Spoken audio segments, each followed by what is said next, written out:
Hi hello welcome back to our channel. ഒരു റിലേഷൻഷിപ്പില് പുരുഷന്മാർ പലപ്പോഴും കരയുന്നില്ല എന്ന് വിചാരിച്ചിട്ട് നമ്മൾ ചെയ്യുന്ന ഒരു കാര്യം അവർക്ക് ഹേർട്ട് ആവുന്നില്ല എന്ന് വിചാരിക്കരുത്. സ്ത്രീകൾ പലപ്പോഴും ഇന്റൻഷനലി അല്ലെങ്കിൽ പോലും ചെയ്യുന്ന പല കാര്യങ്ങളും പുരുഷന്മാരെ വേദനിപ്പിക്കാറുണ്ട്. പക്ഷെ അത് അവരങ്ങനെ പരാതിയായിട്ടൊന്നും തുറന്നു പറയാറില്ല, അല്ലെങ്കിൽ കരഞ്ഞിട്ടോ അല്ലെങ്കിൽ സങ്കടപ്പെട്ടിട്ടോ ഒന്നും അവരുടെ ആ ഒരു ഇമോഷൻസ് അവർ പുറത്ത് കാണിക്കാറില്ല എന്ന് മാത്രം. അപ്പൊ മെൻ സൈക്കോളജി പ്രകാരം സ്ത്രീകൾ ചെയ്യുന്ന എന്തൊക്കെ കാര്യങ്ങളാണ് പുരുഷന്മാർക്ക് വളരെയധികം ഹേർട്ട് ആവുന്നത് എന്ന് നമുക്ക് ഇന്നത്തെ വീഡിയോയിൽ ഡിസ്കസ് ചെയ്യാം. സോ നമുക്ക് സ്റ്റാർട്ട് ചെയ്യാം. ഇതിൽ ഒന്നാമത്തെ കാര്യമാണ് ഡിസ്റെസ്പെക്ട് ഇൻ പബ്ലിക്. നമ്മൾ പബ്ലിക്ലി അവരോട് ഒട്ടും റെസ്പെക്ട് ഇല്ലാത്ത രീതിയിൽ പെരുമാറുക. അതിപ്പോ ഫാമിലിന്റെ മുന്നിലാവാം, അല്ലെങ്കിൽ നമ്മുടെ ഫ്രണ്ട്സിന്റെ മുന്നിലൊക്കെ നമ്മൾ അവരൊരു കോമാളിയെ പോലെ ട്രീറ്റ് ചെയ്യുക, പല കാര്യങ്ങൾ പറഞ്ഞിട്ട് അവനൊന്നും അറിയില്ല എന്നുള്ള രീതിയിലൊക്കെ പറഞ്ഞിട്ട് അവര് നമ്മളൊരു തമാശ രൂപേണെ ആ ഒരു ഗ്രൂപ്പിനെ എന്റർടൈൻ ചെയ്യിക്കാൻ വേണ്ടിയിട്ട് നമ്മൾ നമ്മുടെ ഹസ്ബൻഡിനെയോ പാർട്ട്ണറിനെയൊക്കെ യൂസ് ചെയ്യുകയാണെന്നുണ്ടെങ്കിൽ അവരവിടെ മേ ബി ചിരിച്ചു നിന്നേക്കാം, പക്ഷെ അവരുടെ ഉള്ളില് വളരെയധികം സങ്കടം ഉണ്ടാക്കുന്ന ഒരു കാര്യമാണ് അതെന്ന് നിങ്ങൾ മനസ്സിലാക്കണം. പിന്നെ അതുപോലെ തന്നെ നമ്മൾ നമ്മുടെ ഫ്രണ്ട്സിനോടാണെങ്കിലും റിലേറ്റീവ്സിനോടാണെങ്കിലും അവരെ എപ്പോഴും കൊച്ചാക്കി സംസാരിക്കുക. അതായത് അവരെ കൊണ്ടൊന്നും കഴിയില്ല, അവർക്കൊന്നും പറ്റില്ല, അവനക്ക് അതിനുള്ള കഴിവൊന്നുമില്ല, ഈ രീതിയിൽ നമ്മൾ നമ്മുടെ ഹസ്ബൻഡിന്റെ ഫ്രണ്ടിൽ വെച്ചോ അല്ലാതെയോ നമ്മൾ കൊച്ചാക്കി സംസാരിക്കുമ്പോൾ അതും അവരുടെ ഉള്ളിൽ വളരെയധികം വേദന ഉണ്ടാക്കുന്ന ഒരു കാര്യമാണ്. ഇനി രണ്ടാമത്തെ കാര്യം, കമ്പയറിങ് ഹിം വിത്ത് അതേഴ്സ്. അതായത് നമ്മുടെ പാർട്ട്ണറിനെ അല്ലെങ്കിൽ നമ്മുടെ ഹസ്ബൻഡിനെ വേറെ ആളുകളായിട്ട് കമ്പയർ ചെയ്യാം. ഇപ്പൊ നമ്മൾ പറയാണ്, ഇപ്പം അടുത്ത വീട്ടിലെ ആ ഒരു ചേട്ടൻ അവരുടെ ഭാര്യയ്ക്ക് അങ്ങനത്തെ കാര്യങ്ങളൊക്കെ ചെയ്തു കൊടുക്കുന്നുണ്ടല്ലോ, അല്ലെങ്കിൽ പുതിയ ഡ്രസ്സുകൾ വാങ്ങിക്കൊടുക്കുന്നുണ്ടല്ലോ, കുറെ ഗിഫ്റ്റ്സ് വാങ്ങിക്കൊടുക്കുന്നുണ്ടല്ലോ, ഇങ്ങനെയൊക്കെ പറഞ്ഞുകൊണ്ടിരിക്കാം. അപ്പൊ നമ്മൾ നമ്മുടെ ഹസ്ബൻഡിനെ അവിടെ കമ്പയർ ചെയ്യാണ് ചെയ്യുന്നത്. ഇപ്പോ ഇങ്ങനെ പറയുന്നതിനേക്കാളും മുകളില് അവരെ ഹേർട്ട് ചെയ്യുന്ന വേറൊരു കാര്യമാണ്, അവനെ കാണാൻ നല്ല സുന്ദരനാണല്ലോ, അല്ലെങ്കിൽ എന്റെ ഫ്രണ്ടിന്റെ ഹസ്ബൻഡിനെ കാണാൻ നല്ല സുന്ദരനാണല്ലോ, അല്ലെങ്കിൽ എന്റെ ഫ്രണ്ടിന്റെ ഹസ്ബൻഡ് ഒരുപാട് ഫൈനാൻഷ്യലി സ്റ്റെബിലിറ്റി ഉള്ള ആളാണല്ലോ, അങ്ങനെയൊക്കെ പറഞ്ഞിട്ട് ഇവരുടെ ഇൻസെക്യൂരിറ്റീസിനെ ട്രിഗർ ചെയ്യുന്ന രീതിയിൽ നമ്മൾ സംസാരിച്ചുകൊണ്ടിരിക്കുക. അപ്പോൾ ഈ രീതിയിലൊക്കെ സംസാരിക്കുമ്പോൾ പല സ്ത്രീകളും മനസ്സിലാക്കാറില്ല ഇത് അവർക്ക് എത്രമാത്രം വേദന ഉണ്ടാക്കുന്ന ഒരു കാര്യമാണെന്നുള്ളത്. കാരണം നമ്മൾ അവരെ ചൂസ് ചെയ്തതാണ്. അപ്പൊ നമുക്ക് ചൂസ് ചെയ്യുന്ന സമയത്ത് അറിയാം അവരുടെ ക്യാപ്പബിലിറ്റീസ് എന്തൊക്കെയാണ്, അല്ലെങ്കിൽ അവർക്ക് നമുക്ക് ചെയ്തു തരാൻ പറ്റുന്ന കാര്യങ്ങൾ എന്തൊക്കെയാണ്, അവരെ കാണാൻ എങ്ങനെയാണ്, ഇതൊക്കെ നമ്മൾ അറിഞ്ഞിട്ട് തന്നെയാണ് അവരെ കല്യാണം കഴിക്കുന്നത്.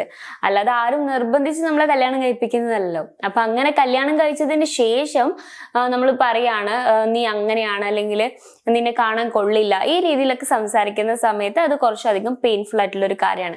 ഇപ്പൊ നിങ്ങൾക്ക് എങ്ങനെയുള്ള ഒരാളെയാണ് വേണ്ടത് എന്നുള്ളത് നിങ്ങൾക്ക് അറിയാലോ. അപ്പൊ അതിനനുസരിച്ചിട്ടുള്ള ഒരാളെ നിങ്ങൾ ചൂസ് ചെയ്യുന്നതിന് പകരം നിങ്ങൾ ഒരാളെ കല്യാണം കഴിച്ചിട്ട് പിന്നെ നിങ്ങൾക്ക് അയാളെ പറ്റില്ല എന്നുള്ള രീതിയിൽ, അല്ലെങ്കിൽ അയാളെ ഇഷ്ടപ്പെടുന്നില്ല എന്നുള്ള രീതിയിൽ സംസാരിക്കുന്നത് വളരെയധികം ബുദ്ധിമുട്ടുണ്ടാക്കുന്ന ഒരു കാര്യമാണ്. സോ ഇത് പുരുഷന്മാരുടെ ഉള്ളിൽ നന്നായിട്ട് അവർക്ക് സങ്കടം ഉണ്ടാവാൻ കാരണമാകും. പക്ഷെ അവരങ്ങനെ ഓപ്പൺ ആയിട്ട് ഇതിനെ കുറിച്ച് പറയാറില്ല. പക്ഷെ ആ ഒരു സങ്കടം അവർക്ക് എല്ലാ കാലത്തേക്കും ഉള്ളിൽ നിൽക്കുന്ന ഒരു കാര്യവുമായിരിക്കും. ഇനി മൂന്നാമത്തെ കാര്യം, അവരെ ഇഗ്നോർ ചെയ്യുന്നത്, അതുപോലെ തന്നെ അവരോട് ഒരു സൈലന്റ് ട്രീറ്റ്മെന്റ് എന്നുള്ള രീതിയിൽ പെരുമാറുന്നത്.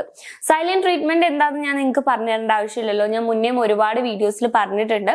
അതായത് നമ്മൾ അവരോട് സംസാരിക്കുന്നുണ്ടായിരിക്കും, പക്ഷെ നോർമൽ ഉള്ള ഒരു ന്യൂട്രൽ ആയിട്ടുള്ള ഒരു കോൺവെർസേഷൻ ആയിരിക്കും അത്.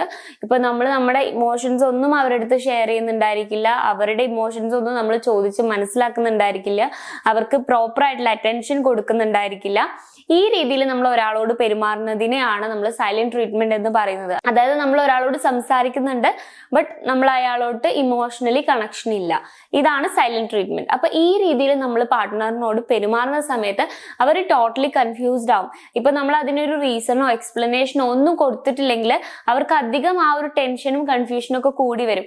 അവർ വിചാരിക്കും എന്തിനാണ് ഇവൾ എന്നോട് ഇങ്ങനെ പെരുമാറുന്നത്, ഇവൾക്ക് എന്നോട് ദേഷ്യമാണോ, അങ്ങനെ ദേഷ്യം ഉണ്ടെങ്കിൽ തന്നെ അത് വരാനുള്ള കാരണം എന്താണ്, ഈ രീതിയിൽ ഒരുപാട് കൺഫ്യൂഷൻസ് ഇവർക്ക് ഉണ്ടാവും.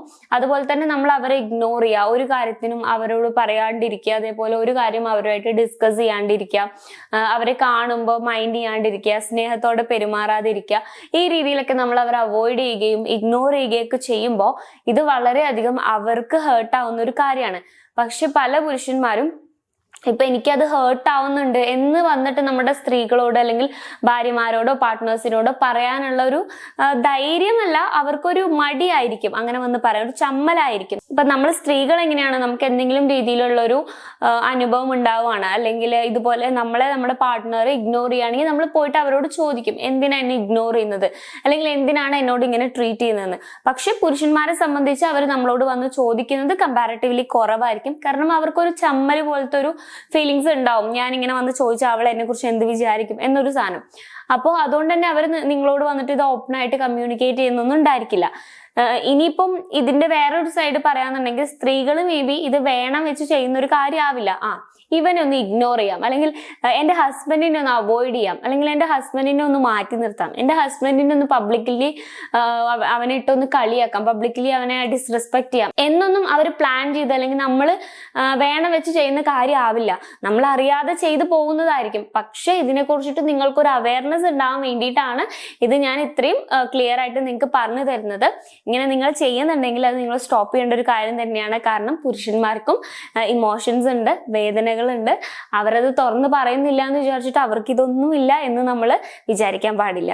ഇനി നാലാമത്തെ കാര്യം, മേ ബി നിങ്ങളുടെ ഹസ്ബൻഡോ അല്ലെങ്കിൽ പാർട്ട്ണറൊക്കെ നിങ്ങളായിട്ട് ഭയങ്കര ലോയൽ ആയിട്ട് ഇരിക്കുന്ന ഒരു പേഴ്സൺ ആയിരിക്കും.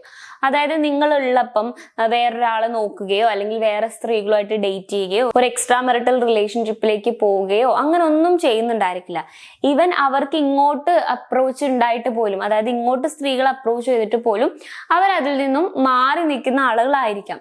പക്ഷെ ചില സ്ത്രീകളുണ്ട്, അവർക്ക് എപ്പോഴും ഡൗട്ടായിരിക്കും. അപ്പൊ ഇവരെന്ത് ചെയ്യും, നീ അവളോട് സംസാരിച്ചില്ലേ, നീ അവളുമായിട്ട് നിനക്ക് എന്താ ഇപ്പൊ ബന്ധം, ഈ രീതിയിലൊക്കെ അവരിങ്ങനെ ഡൗട്ടുള്ള പോലെ നമ്മൾ ഇങ്ങനെ ഓരോ കാര്യങ്ങൾ ചോദിച്ചുകൊണ്ടിരിക്കും. ഒരു പരിധിയിൽ കവിഞ്ഞ് നമ്മൾ അതിനെക്കുറിച്ച് അവരെ പറഞ്ഞ് കുറ്റപ്പെടുത്തിക്കൊണ്ടിരിക്കും. മേ ബി നമുക്ക് കൃത്യമായിട്ടുള്ള എവിഡൻസോ കാര്യങ്ങളോ ഒന്നും കിട്ടിയിട്ടുണ്ടാവില്ല. പക്ഷെ എന്നാൽ പോലും നമ്മൾ എന്ത് ചെയ്യും, നീ അങ്ങനെ ചെയ്തു എന്നുള്ള രീതിയിൽ നമ്മൾ സംസാരിച്ചുകൊണ്ടിരിക്കും. ഇതിന്റെ വേറൊരു വശം പറയാന്നുണ്ടെങ്കിൽ ചില പുരുഷന്മാർ മേ ബി വൺസ് നമ്മൾ ചീറ്റ് ചെയ്തിട്ടുണ്ടായിരിക്കും, അല്ലെങ്കിൽ വൺസ് ആരെങ്കിലും ആയിട്ട് ഡേറ്റ് ചെയ്തിട്ടോ അല്ലെങ്കിൽ എന്തെങ്കിലും ഒരു റിലേഷൻഷിപ്പോ കാര്യങ്ങളോ മാരീഡ് ലൈഫിൽ തന്നെ ഉണ്ടായിട്ടുണ്ടാവും. അപ്പൊ അത് സ്ത്രീകള് അല്ലെങ്കിൽ നമ്മൾ ഈ ഒരു പേഴ്സന്റെ വൈഫ് എന്ന് പറയുന്ന ആള് കണ്ടുപിടിച്ചിട്ടുണ്ടായിരിക്കാം. അപ്പൊ അങ്ങനെ കണ്ടുപിടിച്ചതുകൊണ്ട് ഈ വൈഫിന് ഓൾറെഡി ഇനിയും ആൾ അങ്ങനെ ചെയ്യും എന്നുള്ളൊരു സംഭവം ഉണ്ടായിരിക്കും. പക്ഷെ അയാളാണെങ്കിൽ ആ ഒരൊറ്റ ഇൻസിഡന്റോട് കൂടി മാറിയിട്ടുണ്ടായിരിക്കും. അപ്പൊ നമ്മൾ പിന്നെയും പോയിട്ട് ഇങ്ങനെ നീ അങ്ങനെ ചെയ്തില്ലേ, നീ ഇങ്ങനെ ചെയ്യോ, അല്ലെങ്കിൽ നീ ഇങ്ങനെ വേറെ പെണ്ണുങ്ങളോട് സംസാരിക്കും, നീ വേറെ പെണ്ണുങ്ങളെ കൂടെ പോവും, ഈ രീതിയിലൊക്കെ നമ്മൾ പറയുമ്പോൾ അവരുടെ ഉള്ളിൽ അത് വളരെയധികം വേദന ഉണ്ടാക്കുന്ന ഒരു കാര്യമാണ്. ഇവിടെ ശരിക്കും പറഞ്ഞു കഴിഞ്ഞാൽ ഇങ്ങനത്തെ ഒരു സിറ്റുവേഷൻ ആവുമ്പോൾ, അതായത് ഞാൻ രണ്ടാമത് പറഞ്ഞ സിറ്റുവേഷൻ ആവുമ്പോൾ ഈ ഒരു സ്ത്രീ അവിടെ ഒരിക്കൽ ചതിക്കപ്പെട്ട ഒരാളാണ്. അപ്പോൾ ഇവർക്ക് ഇവരുടേതായിട്ടുള്ള ഇമോഷൻസും അതേപോലെ ഇവരുടേതായിട്ടുള്ള ഇഷ്യൂസും കാര്യങ്ങളും ഉണ്ടാവും. അതുപോലെ തന്നെ ഈ ഒരു പുരുഷൻ മേ ബി ചേഞ്ച് ആയിട്ടുണ്ടാവാം. അത് ഇവർക്ക് എന്താ പറയാ ബോധ്യപ്പെട്ടിട്ടുണ്ടായിരിക്കില്ല. ഇങ്ങനെ രണ്ട് പ്രശ്നങ്ങളും വരുന്നുണ്ട്. അപ്പൊ ഈ രീതിയിൽ വരാന്നുണ്ടെങ്കിൽ നിങ്ങൾക്ക് ഒരു പ്രോപ്പർ കൗൺസിലിംഗ് എടുത്താല് അത് ഭയങ്കര ഹെൽപ്ഫുൾ ആയിരിക്കും. ഇനി അഞ്ചാമത്തെ കാര്യം, അവരെടുക്കുന്ന എഫേർട്ടുകളെ നമ്മൾ കാണാതെ പോവാന്നുള്ളതാണ്. അതായത് അവർ മേ ബി നിങ്ങൾക്ക് വേണ്ടിയിട്ട് കുഞ്ഞു കുഞ്ഞു കാര്യങ്ങളൊക്കെ ചെയ്തു തരുന്നുണ്ടാവും. ഇനിയിപ്പോ കുഞ്ഞു കുഞ്ഞു എന്നല്ല, വലിയ വലിയ കാര്യങ്ങൾ തന്നെ ചെയ്തു തരുന്നുണ്ടായിരിക്കും. പക്ഷെ നിങ്ങൾ അതിന് ഒരു വാല്യൂം കൊടുക്കാതെ, നിങ്ങൾ അതിനെ അപ്രിഷിയേറ്റ് ചെയ്യാതെ, അതിനെക്കുറിച്ച് സംസാരിക്കാതെ അല്ലെങ്കിൽ അതിനെ അഡ്രസ് ചെയ്ത് സംസാരിക്കാതെയൊക്കെ നിങ്ങൾ ഇരിക്കാന്നുണ്ടെങ്കിൽ അത് അവർക്ക് വളരെയധികം വേദന ഉണ്ടാക്കുന്ന ഒരു കാര്യമാണ്. ഞാൻ അവൾക്ക് ഇത്രയും എഫേർട്ട് എടുത്ത് ഈ കാര്യങ്ങളൊക്കെ ചെയ്തു കൊടുത്തിട്ടും അവൾ ജസ്റ്റ് എന്നോടൊരു താങ്ക് യു പോലും പറഞ്ഞില്ലല്ലോ, അല്ലെങ്കിൽ അതിനെ അഡ്രസ് ചെയ്ത ഒരു കാര്യം പോലും നമുക്കിടയിലുള്ള കോൺവെർസേഷനിൽ വന്നില്ലല്ലോ എന്നുള്ള ഒരു സങ്കടം എപ്പോഴും ഒരു പുരുഷന്റെ മനസ്സിലുണ്ടായിരിക്കും.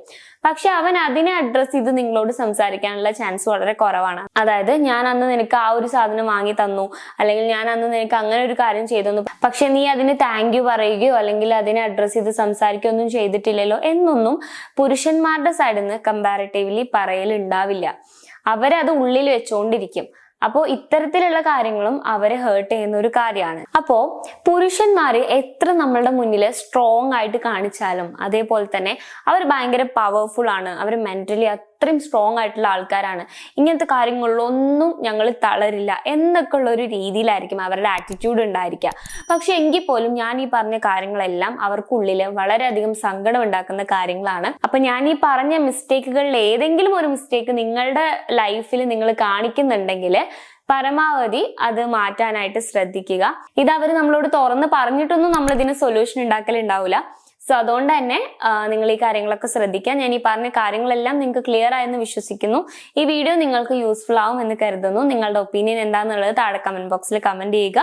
വീഡിയോ ഇഷ്ടമാണെങ്കിൽ ലൈക്ക് ചെയ്യുക, ചാനൽ സബ്സ്ക്രൈബ് ചെയ്യുക. കൗൺസിലിംഗ് റിലേറ്റഡ് ആയിട്ടുള്ള എന്തെങ്കിലും സർവീസുകൾ ആവശ്യമാണെങ്കിൽ സ്ക്രീനിൽ കാണുന്ന നമ്പറിൽ കോൺടാക്ട് ചെയ്യാവുന്നതാണ്. So it's me Rashna signing of.